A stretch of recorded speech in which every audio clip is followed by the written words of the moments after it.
अहंकार झाल्यामुळे नम्रतेची भाषा राहिली नाही आणि हनुमंतांना उलट पलट बोलायला सुरुवात केली. म्हणजे काय दगडावर रामलेले दगड पाण्यात फेकले, शेतू बांधला आणि कुठं करीत बसले. मला बोलवायचं ना, एका बाणात शेतू बांधला असता. कोण म्हणतंय?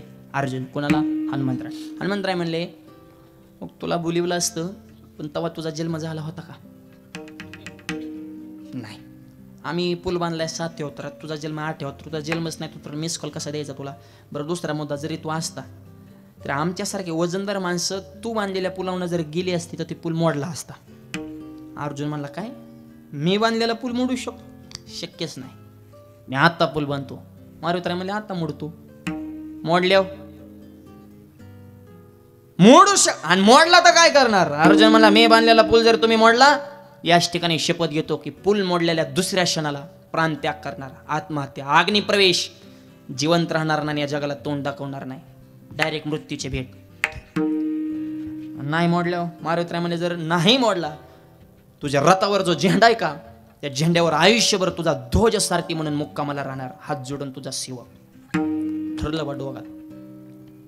ही बी काय सोपा होता काय? कृपाचार्य, द्रोणाचार्य, भीष्माचार्य यांचा चियाला म्हणजे ती काय एका बाणाशी तू बांधला अर्जुन सुद्धा. पण अखेर बापही होता आहे.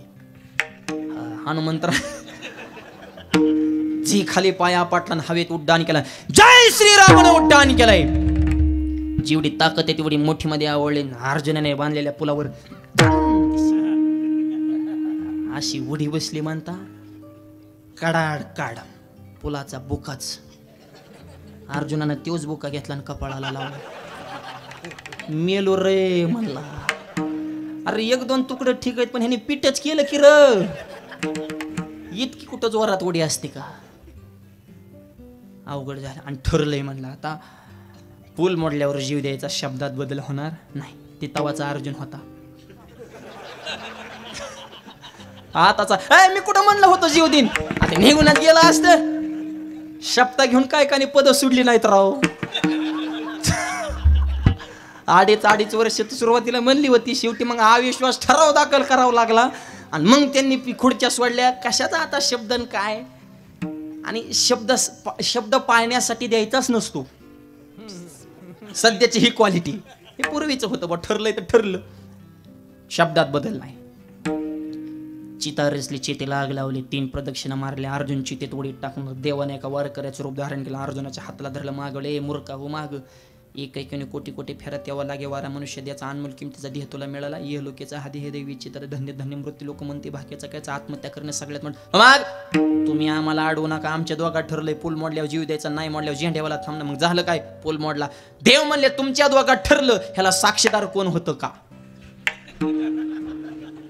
नाही राव म्हणले आमचं बोलण्यातच खेळ झाला.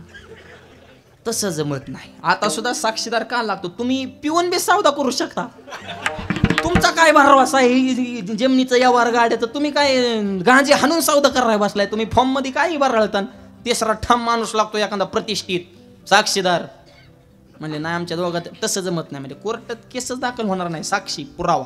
देव म्हणले आता मी साक्षीदार. अर्जुना बांध पूल. मारुतराय मोडा पूल. मारुतराय म्हणजे जिंदगी गेलेला का उड्या हाणण्यावारी? वय झालं तरी उड्याच हाणायला होता आम्हाला म्हणले. आणि काय मारुतीला मिळालं रामायणात सांगा बरं? रुपयाचा इन्कम झाला नाही, मरणाचा हाल झाला. तो खरं कार्यकर्ते बिड्यावर येत असतात. नाही त्यांचीच माझ्या. मारुतीराय मरणाचं बक्षीस सम्राट सुद्धा रुपया दिला नाही राव मारुतीला. आणि काय मिळालं रामायणात मारुतीला? रामाला त्यांची बायको मिळालेली, बिभीषणाला लंका मिळालेली, ह्यांची शेपटी मध्येच झाली. म्हणजे आहे का नाही? खऱ्याचं किती मरण नाही सांगा बरं मला. पण असू द्या, जगाच्या कल्याणात संताच्या विभूती हे भक्तय तरी निष्ठा सोडत नाही. मारतो बा उडी, बांधा परत पूल तयार एकाच बाणा. हनुमंताने परत प्रभू रामचंद्राचं स्मरण केलं, जय श्रीरामानं उड्डाण केलं. देवाने मनात विचार केला आता बी पीठच होणार आहे, पण पूल वाचला पाहिजे. पूल का वाचला पाहिजे? तर अर्जुन वाचला पाहिजे. आणि अर्जुन का वाचला पाहिजे? तर युद्ध करायचे. आणि युद्ध का करायचं? तर धर्म टिकवायचा आहे. धर्मासाठी युद्धासाठी अर्जुनासाठी सध्या पूल वाचणं अत्यंत गरजेचं आहे. तुमच्या मनात आणखी एक छोटा प्रश्न निर्माण होईल. देवाने अर्जुनाची बाजू जास्त घेतली आणि मारुतीची कमी घेतली, असं दिसतंय का नाही? पण असं होत नाही. याचं कारण सांगतो. हनुमंतराय झेंड्यावर राहिले काय, मंदिरात राहिले काय? ते आहेत चिरंजीव. मोठ्या माणसाला कुठं ठेवा तितक्याच ताकदीनं राहू शकतो. पण ही बोलण्याच्या भपकी डायरेक्ट बोलून गेले होते की मी मरण. हनुमंतराय जीव दिल म्हणले होते का? मी झेंड्यावर मुक्कामाला राहीन, ही मोठ्याची भाषा आहे बरं का. मोठ्या माणसाच्या कवाच्या किल्पा काढा, ती सापडतच नाहीत. आणि खैरी खपाखप बोलून जाते तर मरण जगन, तसं जमत नसतं. तोलून मापून शब्द टाकावा लागतो. त्याला बोलण्याचा सुद्धा, त्याला सुद्धा बुद्ध्यांक असावा लागतो. आणि मग हनुमंतराय म्हणले होते झेंड्यावर थांबून, अर्जुन सध्या गरजेचा आहे. आणि अवतार बी आठवा होता. अर्जुना नसले मग युद्ध तरी कसं करायचं, धर्म कसा टिकवायचा. हनुमंतराय हवेत उड्डाण केले आणि भगवंतानी पुलाच्या खाली सुदर्शन चक्र लावलं. दिला खालून जॉईंट सुदर्शन चक्राचा. हनुमंतरायांची उडी बसली. आता मालकाचं शस्त्र म्हणले आप मंत्री कसा करायचा. उडी बसली. हनुमंतराय परत हवेत उचलली. अरे मारुतीराय म्हणले मग अशी मोडला ना, आता कसं काय. देवाकडे बघितलं, देव हसले. हनुमंतराने ओळखलं ह्या बाबाने कुटाणा केला. आणि तेव्हापासून हनुमंतराय अर्जुनाच्या ध्वजावर मुक्कामाला. ज्ञानोबाराय सांगतात, ध्वजस्तंभावरी वानरो तो मूर्तिमंत शंकरो सारथी शारंगधरो अर्जुनेशी.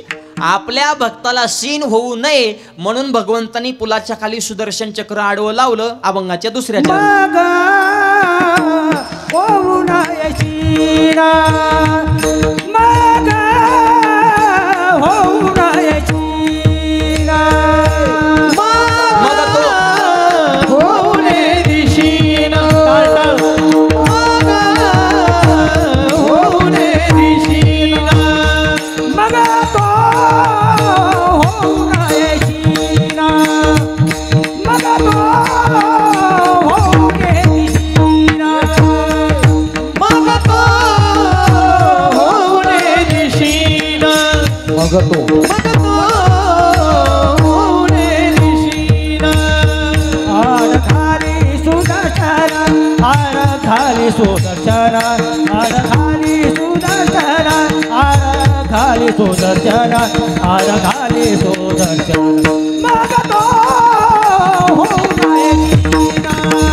अभंगाच्या दुसऱ्या चरणामध्ये तुकोबाराय सांगतात, मग तो होऊन दिसीन आड घाले सुदर्शन.